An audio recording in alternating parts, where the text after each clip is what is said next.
Pala government polytechnic വിദ്യാർത്ഥികൾ സ്വന്തമായി electric vehicle നിർമ്മിച്ചു. കോളേജിലെ റെഗുലർ വർക്കിംഗ് പ്രൊഫഷണൽ വിദ്യാർത്ഥികൾ ചേർന്നാണ് ഇലക്ട്ര എന്ന പേരിൽ ഇലക്ട്രിക് വാഹനം രൂപകൽപ്പന ചെയ്തത്. 100% പാലാ പോളിടെക്നിക്കിൽ നിർമ്മിച്ച ഇലക്ട്രയുടെ flag off Mani C Kappan MLA നിർവഹിച്ചു. ടെക്നിക് കോളേജിലെ ഇലക്ട്രിക്കൽ വിഭാഗം റെഗുലർ പഠിക്കുന്ന കുട്ടികളും വർക്കിംഗ് പ്രൊഫഷണലായി സായാഹ്നത്തിൽ പഠിക്കുന്ന കുട്ടികളും ചേർന്ന് സ്വന്തമായി ഡിസൈൻ ചെയ്ത ഇലക്ട്രിക് വെഹിക്കിളാണ് ഇലക്ട്ര. പൂർണ്ണമായും പാലാ ഗവൺമെൻറ് പോളിടെക്നിക്കിൽ തന്നെ നിർമ്മിച്ച് കംപ്ലീഷനിലെത്തിയ ഒരു വാഹനമാണ് ഇത്.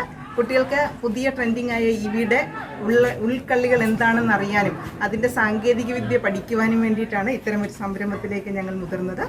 ഇലക്ട്രയ്ക്ക് ആവശ്യമായ സാങ്കേതിക നിർദ്ദേശങ്ങൾ നൽകി നിർമ്മാണം പൂർത്തീകരിച്ചത് ഇലക്ട്രിക്കൽ ഡിപ്പാർട്ട്മെന്റിലെ വിദ്യാർത്ഥികളും അധ്യാപകരും ചേർന്നാണ്.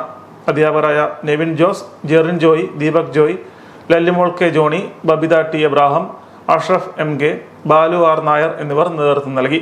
ചടങ്ങിൽ സാങ്കേതിക വിദ്യാഭ്യാസ വകുപ്പ് senior joint director Ani Abraham, ഉന്നത വിദ്യാഭ്യാസ ജോയിന്റ് ഡയറക്ടർ രാജേഷം, principal Reenu B. Jose, electrical വിഭാഗം മേധാവി ബിനു BR എന്നിവർ സന്നിഹിതരായിരുന്നു.